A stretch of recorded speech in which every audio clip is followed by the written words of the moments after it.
Oh, welcome to the podcast. This is a different setup than usual. Yeah, that's okay. Well, welcome everybody to the Real Talk podcast. This is completely different than our normal setup. We're doing a little special setup because we have special edition today of the podcast because we're downtown. Yeah, we're downtown, and we asked a couple people to film in the restaurants, but they were like, no, you guys are too cool for us. So go film in the car. So we're filming in the car before we go watch the advanced screening for Novocaine, which will be out when this podcast comes out. So it comes out March 14th, which will be the same day as this. So go and get your tickets to Novocaine, starring Jack Quaid. We're very excited to see it. Very. I think the trailer, at least the start, looks pretty good. It looks fun. Yeah. It looks exciting. It looks like a good setup for a fun action film. Yeah, which is kind of like the perfect balance of what you need in that kind of a movie. So it'll be interesting to see, like, if they play it right, I mean, like, you want it to be good, but you don't want it to be, like, too cheesy. Yes, especially when you're playing action comedy. Yeah. Because there's a tendency to overdo on either side. Yeah. Well, maybe not on the action side, but overdo the cheesiness, because cheesiness kind of feels okay in like an action comedy. Yeah. So I hope that's not the case. So good balance is what, again, what we're hoping for. And we'll kind of talk about some of the stuff that we've seen recently or what's going on. And, obviously we did like the Oscars episode last week, but and then we'll do like kind of first reactions to the movie afterwards. We'll kind of do like a little debrief on what we thought. Yeah. Should we make our predictions now? Yeah. If you want to go for it, what do you think? I think I'm gonna keep with my keep with your letterbox rating score. 5 popcorn buckets. I will give it. I think it's gonna be a solid 3.5 to 4.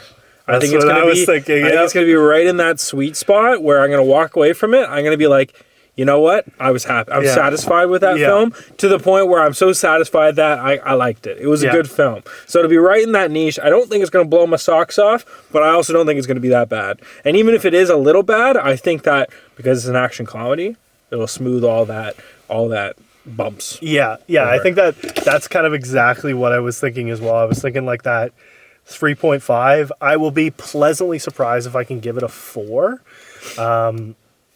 I think it'll kind of just depend on, again, how they mix and intertwine the action comedy aspect. And again, I'm really hoping, because I feel like Jack has such a unique style of the way that he is, like the way that he acts. Mm-hmm. So I want him to separate properly from the way that he is in The Boys, because this has, I would say, similar attributes to that show, and I don't want it to be too much of that character. Yes. So I think if he disconnects properly from that character, and the script is good, and the storytelling is good, and we get a little bit of fun, and we get that kind of drama and a little bit of the romance in there as well, and the action, and I think it'll round out well. So 3.5 is kind of my safe bet, but I think there's a chance for a 4 as well. So yeah, I think, like you said, I think it's all how he plays it. Yeah, because I feel like his character in The Boys is and this is maybe where he's like brilliant. Mm-hmm. But I would guess that is a safe point for him as an actor. Yeah, with that kind of character, that's his safe point. And the problem with any actor moving into another role that's very similar is they might fall into that safe role. Yeah. That safe, I know this character, I've played this character, I'm going to continue with this kind of behavior and mannerisms. And I hope that we don't see that. I hope that, like you said, we have this distinct transition that we're like, oh, he is a thespian. Yeah. I think there's a lot of actors and actresses that like to stay within the similarity of the roles and stuff that they do play, because that is it's easy. Like it's simple, it's straightforward to consistently play a similar character, and that's like, if they don't have to jump out of that too often, then it's like it's even just the studio knows that it's a win for them.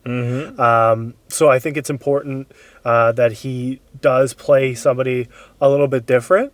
And I have faith that it will work well if he does that.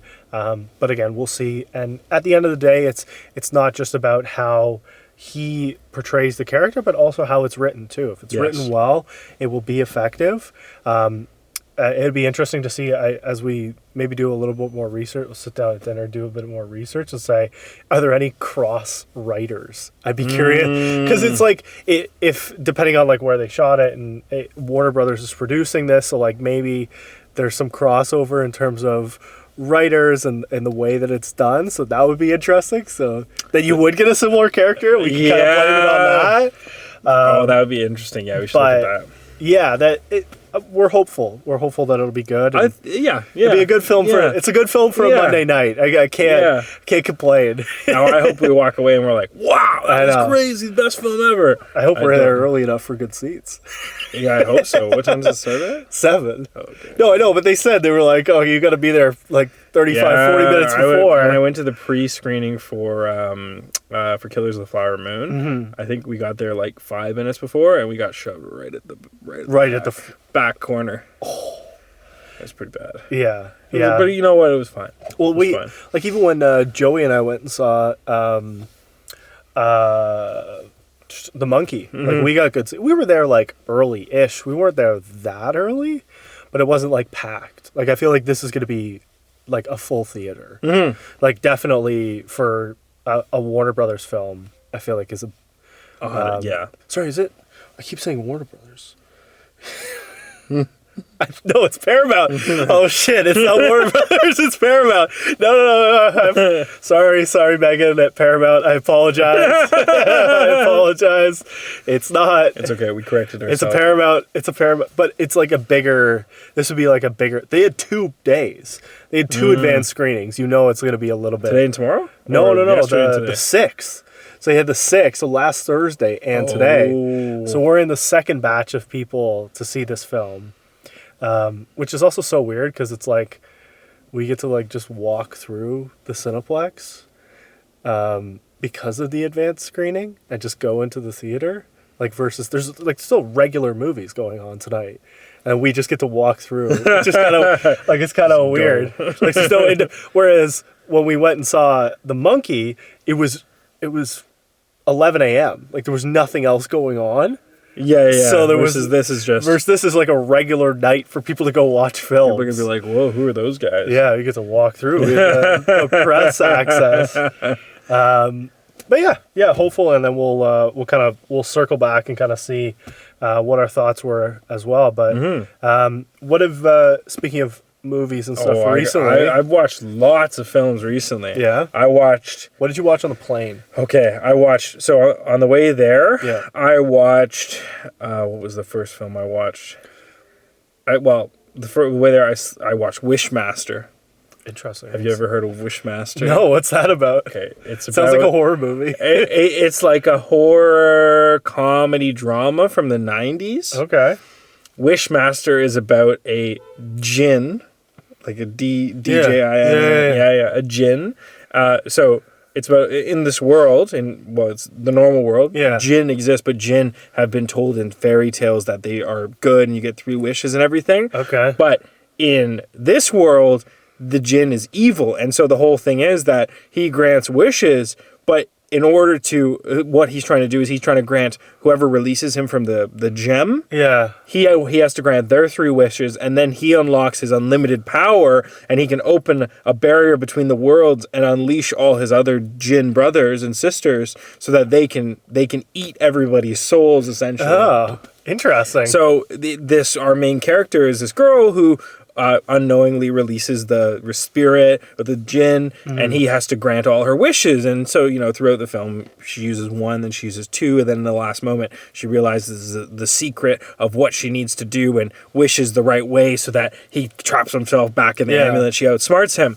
But as you're doing this, it's kind of amazing. Like, it's so, I had a good laugh because he's going around granting people's wishes to kind of get what he wants. Yeah. Like, a good example is he goes into so he puts on the face of a good-looking guy. And to do this, he cuts off a person's face. Oh my God. And so, but then he just puts it on his face because he looks like a gremlin, goblin, kind of like almost like an orc from Lord of the Rings, and he's slimy and everything. So he cuts off their face, and then he puts it on. And so while he's in the morgue cutting this guy's face off, a student or whatever walks in and goes, "Hey, you're not supposed to be in here." And he turns around and goes, "Oh, you wish you didn't see this, don't you?" And the guy goes, "Yeah, I do. Or I wish I didn't walk in and see this." And then he goes, "Yeah, no, I wish I didn't." And then his eyes like explode out of his head because he wished he didn't see it. God. And so the whole thing is that he manipulates people by to wish for things, and then he uses that as a wish to like kill them. So he walks into a fancy place and he's flirting with like a fancy suit place. Yeah. He's flirting with the woman,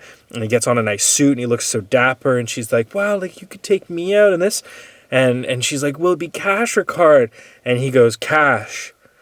And, darling, don't you wish you could be beautiful forever? And she's like, "Well, yeah, I do wish I could be beautiful forever." So he turns her into a mannequin. Oh, no. That's amazing. So it's that's so good. It's such a B movie. Yeah. But it was so fun, and I can't think of the actor's name. But the guy who plays the djinn is so charming and so manipulative. I was like, oh, I love this kind of character.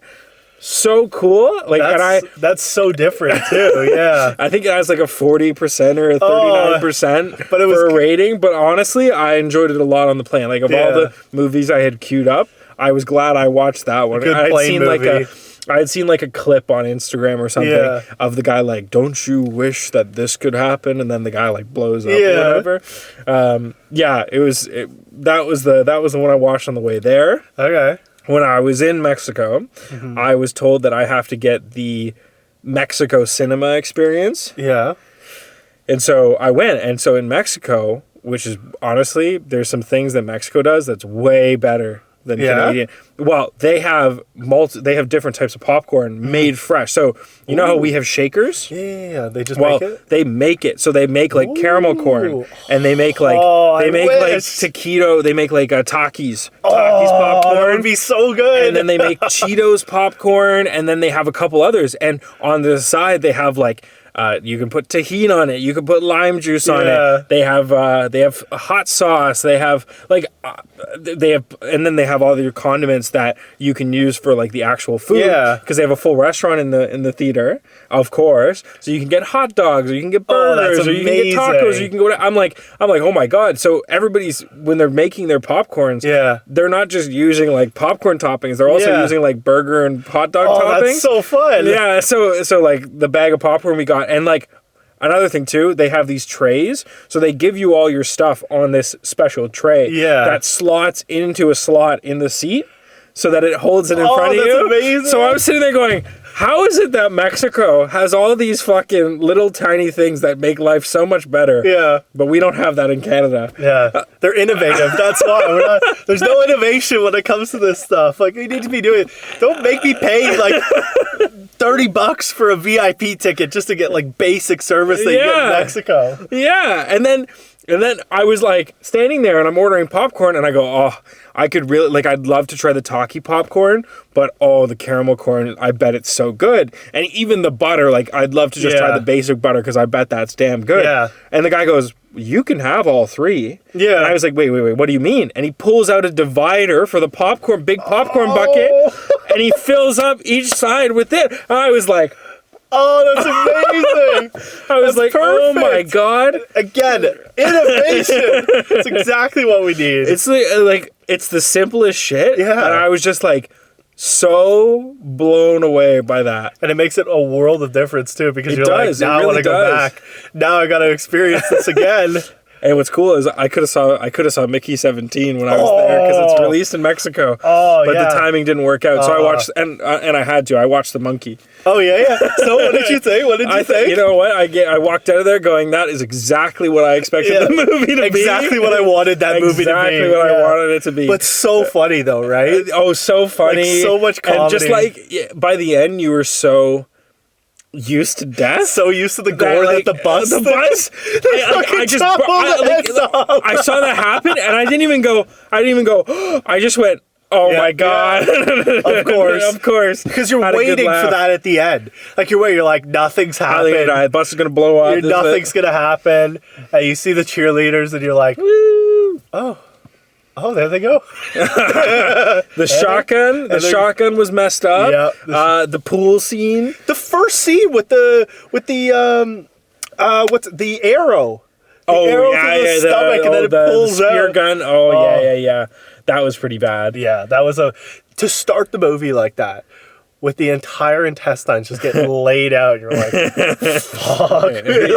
It appears the drumstick is broken. It's stuck in the up position. No, you don't want it to go down. Immediately goes down, and then like. Oh, what a! It's a fun movie. It was exactly what I expected that film to be, and I was satisfied. I was very satisfied. I think I rated it a 3, just right on the money. Happy with it. Yeah, and I mean, like, it's hard to. It's fun, but it's also like, obviously there's some things missing. But it's like, how can you rate it? It's hard to rate it a 4. And like, no. Yeah, I don't think it got a 4. But that's what I mean. But I don't think it got a 2.5, like a 2.5 even. Like, I think it was like, that is exactly what I expected the film to be. Yeah. From the trailers, from everything I'd heard about it. I was good with it. I was like, good. Okay. I left feeling that. Did I need to watch it? Maybe not, because I was like, wow, I'm so desensitized to death right now. Yeah. Like, I was laughing by the end of it. I didn't even have, like, any doubt in my mind. Did I need to watch that? Maybe not. But did I enjoy it for what it was? Yeah. Absolutely, yeah. It was good. And then what else did I watch? What did you watch on the plane ride back? On the plane ride back, I watched Conclave. And? Because I was like, I went through my list of films that I had downloaded, and I went, I have to. And I saw Conclave sitting there, and I go, I have to watch it. I have to watch that, or I have to watch Amelia Perez. A Better Man. Oh yeah. A Better Man. Wait, no. What's the Timothy? Oh, A Complete Unknown. A Complete Unknown. That's what it was. Not A Better Man. But A Better Man as well. Have you seen I should have watched The Better Man as well. Yes. It's a good option. That's why I had it in my brain. I was like, I need to download that. But those were the two, and I was like, I have to watch one of them. Yeah. And so I was like, I've been dying to watch Conclave. Yeah. I was just like, the problem was, I was like, I don't know if I'm in the right headspace to enjoy this film. Yeah. Because the ride back, like, the airport was crazy. Like, everybody going on March break. Mm-hmm. Wild. Oh my God, I can't even imagine. It's March break, it's spring break, like the end of spring break. Like, there's a whole. Yeah. I can't imagine how much. Was it out of Mexico City or out of Cancun? It was out of Cancun. Oh my God, that would have been insane. It was horrible. Like, I was standing there going, okay, this is why people fly private. Yeah. I get it. I get that reason alone. I get it. Like, I was standing there going, oh my God, this is taking forever. It was like, I can't imagine how busy it was. It was so bad. It was like, it was so bad. It was it took us, usually it takes about 20-25 minutes to board. Yeah. But we were on the super, like, 777. Yep. With, like, the lounging seats. I guess they upgraded the plane because they had so many people coming back. Yep. And it took, like, probably an hour to board. Oh my God. Oh, it was so bad. It was so Air bad. Canada or? It was Air Canada, yeah. Yeah, big flights back into Toronto. Well, because even like would people be coming up from Mexico, or would they just be coming back? Well, they'd be coming back because a lot of people tried to beat the spring break, the March break. Yeah, they go before, and so they went the week before so that they could come back and enjoy March break with family and not be in the hustle and bustle, because it got really, like, the difference between being down there on Wednesday, Thursday, Friday, and being down there on Saturday and Sunday. Oh, I can imagine, yeah. Oh my God, I couldn't believe the amount of people just everywhere. Mm-hmm. That makes sense. Yeah. No, so everybody was coming back from trying to beat the March break rush. Yeah. Oh, yeah. And then I have to travel tomorrow, and Do you? Where are you going tomorrow? I'm going to Cabo tomorrow. I guess you got to get the Adam interview done tomorrow morning. No, don't you worry. I was sitting working on it like 10 minutes ago. Were you? Oh, that's funny. Yeah. No, it was. It's been a busy. Well, it's a work trip though. It's a work still. Trip. Yeah. I'm gonna sit on the terrace with my coffee, and I'm gonna back to the resort. Yeah. This is the. I'm going to visit all the sites, and then I'm visiting one of the pre-construction builds for it, and then there we go. Nice to make a move. I have to do it. Well, the thing is, podcasting combo. I should. That would be sweet. We do an episode on a terrace somewhere. We will. That's different background. We'll switch it up. Yeah, you guys will be like, where are they? Where are they? And if you guys want to be on this exact terrace, you can book here. Sponsor the episode. Yeah. Let them know that we have a podcast. Sponsor the episode. Yeah, we could totally do that. No, they'd be down for it too. There you go. Yeah, they were like, you need to come down ASAP, and I was like, well, if I don't come down this week, I'm not coming down because I'm booked with commercials and everything for the next 5 weeks. So. Yeah, you got a lot of stuff going on. Oh yeah, but it's good. And that's why we get these podcasts done when we can, and we crank in the parking garage, in the parking garage before we eat, before we go watch a movie. Oh yeah, get it done. Hell yeah, bang it out, and that's it. Did you watch Conclave? I watched Yeah, a while ago. I liked it. I like the aspects of the way that they did it. I honestly think that it could have been nominated for cinematography. The cinematography was beautiful. Framing. I'm impressed. Yeah. I'm very impressed by it. I like. It was a great adapted screenplay. Yep. I think it should have won more. I think that it should have been because it's not a. They don't have Best Original Score at the Academy Awards, but it could have been nominated for that at Golden Globes. Mm-hmm. And I think it was good. I think, again, it's very cool to, see how things are, going on right now and, how you can kind of... It was almost your backdoor access to, the stuff that's currently going on. With the whole proceedings of them trying to find a new pope is, I think it's Pope Francis is in dire in a dire health situation. So later. Yeah, it's always cool when you get to see the behind the scenes of such a I was gonna say secure piece of the world, but it's almost unspoken. Mm-hmm. Nobody talks about the way that they handle secretive. Yeah, it's very secretive. Coveted, secretive. Yeah. Coveted is kind of what I was going for. Yeah. And it's cool that they did it like that. And I think Ralph Fiennes did such a great job with that character, and even all the supporting cast and stuff as well. It was very good, and if you haven't had a chance to see it already, definitely recommend. Highly recommend. It's a very, very beautiful character piece, and like you were saying, very interesting to get a glimpse into that secretive world of what it actually takes to elect a new pope. Which is so crazy, because you would never know that unless you were deeply ingrained. And that's the cool part. You were involved in it. Yeah, exactly. Unless you were one of the people there. So apparently it was very accurate to the actual story, which makes it so cool. As accurate as you could be outside of being a very part of that circle of cardinals. So very cool. But, and apparently they missed. There was only the smallest, tiniest ceremony pieces that they didn't have. Yeah, which they just couldn't tell, because then they'd give away all the secrets. They probably weren't allowed to do. I'm curious to see if they had to have it approved by the Vatican. Oh, yeah, reviewed? I would imagine they probably did. Probably, or they were working directly with the Vatican the whole time. Yeah. So that when it came to the final... This. Yeah, if you, maybe... Well, I wonder if they had somebody from the Vatican behind camera. Maybe. And, they said something, they're like... Can't say that. No, you can't say that. Can't be adapted in that way. Because, again, it's adapted screenplay, so it was written accordingly, but I don't know. We'll never know. Yeah, I don't think we'll never find out. You'll never... No. Again, unless you were one of those cardinals, you would never know how that is, and the process to become a cardinal is one of the craziest things. Yeah. To be at that level of cardinal it's one of the craziest processes in the world. I can Besides just being the Pope, basically. Yeah. So, no, and I love it. And I love the power struggle Yep. that's illustrated between all the characters and characters who really desperately want it and characters who don't want it but are being forced into positions where they have to take on responsibility. It's very beautiful. And like the way how people speak to one another when there's that much power on the line. Yes. Oh yeah. Completely different. Oh, it's amazing. When you're literally I was gonna say the fate of the world is in your hands almost, because it kind of is. Oh yeah, in many ways. To a degree, it's like being the Pope is like this.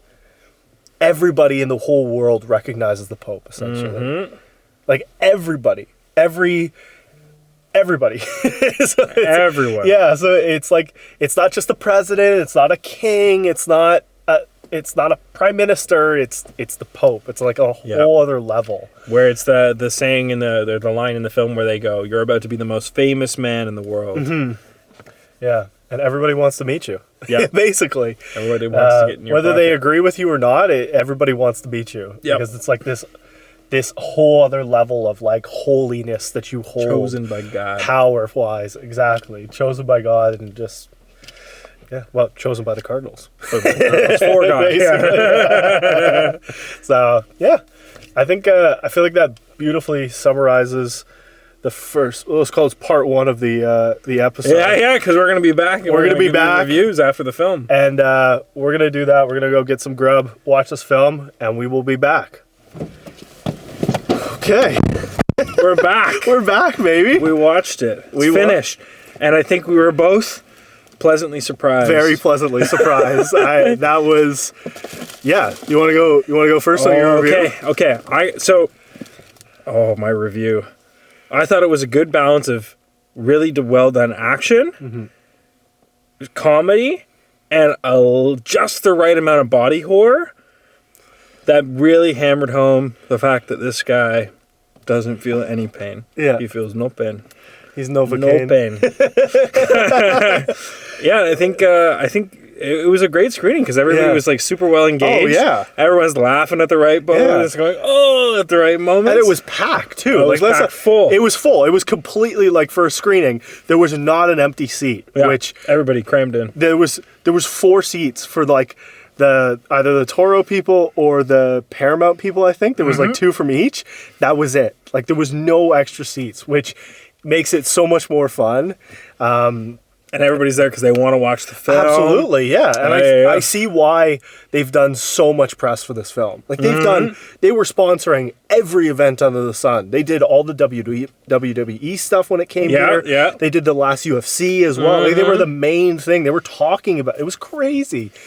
He was just at a Clippers game courtside, and he had like a whole bunch of the stuff on that he wore to the game to like add. I was like, that's good marketing. You haven't seen something like that. They don't do that anymore. No. So it's nice that they're kind of doing that again. Nice to see it. And for a film that was pleasantly surprising. It was. Kind of along the same lines, but I wasn't expecting it to be as good as it was. Like, I'm not saying it's a perfect movie, but for going to see a movie on a Monday night and like having fun with it, again, being in that atmosphere with the people there and everybody really enjoying it made it so much more fun too. Yep. Like it wasn't just a critics movie, which I feel like does happen with early and advanced screenings sometimes, where it's just like, it's pretty tame, it's pretty chill. This was like a perfect mix between the two of just people that had won tickets or people that got tickets, and then press and like just we were on the guest list and stuff, and it was such a good time. So I'm so glad that we actually got a chance to see it early because it made so much of a difference. Oh yeah. And it was a really good time. Really good time. Yeah. Everybody enjoyed it. Everybody was walking out of the theater going, "Wow, really good." And even our friends from Paramount and from Taro. Yeah, Taro. Yeah, the Taro group. They were all like, "What did you guys think? What did you think?" Everyone's like, "Great, amazing, love it, love the comedy, love the characters, love the drama." Yeah, everybody. It was great. Great it was film. very good. Do you want to go first on your rating? Okay, I gave it, going into it, I said I hoped that it would hit between like a 3 and a 4, or 3.5 and a 4. Yeah. I would say it hit, honestly, for satisfaction and appeal, I'd say 4. I'd say 4. 3.5, 4. I'll go with 4. I enjoyed it. I did enjoy it. Yeah, I think that's like pretty bang on. Again,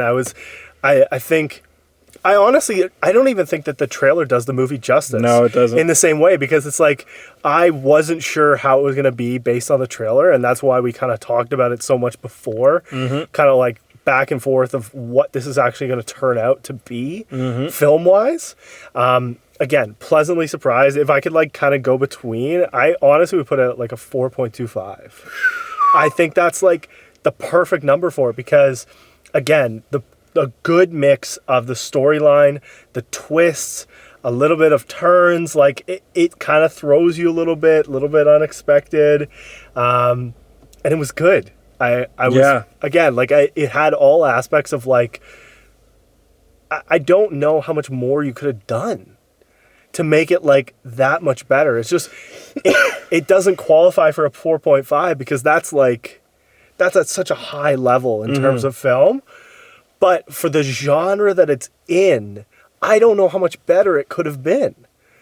Yeah, that's a good right. point. Like, how much better could you have made that movie? And I think Jack Quaid did such a good job with that character. And like I said, I wasn't sure how you would do it comparatively to his character with the boys, but it was just the right touch. Just the right touch to separate. Just the right touch. It was still him. Yeah, but there was enough touch that he's kind of that like geeky character, and it isn't easy for him to get away with that because he's just fun and he's like that. But it almost felt more like his off-screen personality in that film versus his on-screen personality, which I like. So, yeah, I'm gonna put it like 4.25. I know that Letterboxd we can't actually do that, so I think your safe number is gonna be that 4. Yeah. Hard to qualify for a 4.5, but very good. I would rate it. I would rate it 8.5 on like the tomato, tomato meter. And I would do 8. I think that's very reasonable. So, yeah, we had a good time. It was fun. Yeah, and the trailer doesn't show all the fun parts. No, that was another big thing that I was. It's good. Yeah. I mean, like, you could go into this film not watching the trailer and enjoy it significantly more. Yeah. I didn't see, they released the last trailer today. So maybe the last trailer that they did is a little bit better. But I honestly think the teaser and then the first version of the trailer doesn't do the movie enough justice as like this one. So like those are completely separate. It's not like Paramount is creating the trailer. It's usually like it's a third party doing the trailers. So maybe they just didn't pick quite all of the pieces. They just didn't want to give too many nuggets away. But I can see why this is going to be a big movie for Paramount this year. Oh, it will be. Paramount's going to have an absolutely insane year. So this is a good place for them to start. And it was a good movie. It's not for everybody. The gore, like the body horror, I guess. Like, it's a little graphic. It is. It is a little graphic. It makes you go, ooh. Yeah, not quite like the monkey, but it's a little graphic. It's definitely a little graphic. Yeah. So take that with a grain of salt. If you don't like that stuff, you might just have to cover up for it. But it was good. But definitely go say it. Very fun movie. Very fun movie. I'm impressed for what it could have been. I'm impressed by it. So I think that beautifully summarizes this completely different episode of Real Talk. Yeah, fun episode 15. Episode 15 in the car. Episode 15. We'll do episode 30 in the car too. No, do an episode 30 in Cabo. Cabo. Episode 30. 15 more weeks. No, I was going to say maybe I'll be in Nashville, but I won't. No. I feel like that would be fun. Come down with me. Oh, yeah. I'd go to Nashville. Nashville's awesome. Go to Honkatonics. Thank you guys all for watching, listening. Follow us on Instagram. We're going to have a bunch more giveaways and stuff. So you had an opportunity to go see this film. You could have won the giveaway. And make sure you follow along. Make sure you follow along. Listen, subscribe, Apple Podcasts, Spotify, YouTube, comment. And then let us know your thoughts once you go see this film. Go see it. Tell us what you think. And then go see the other stuff that we mentioned at the beginning of the podcast. So, my name's Sander. I'm Nason. And this has been the Real Talk Podcast. We'll see you guys next time. Chat soon.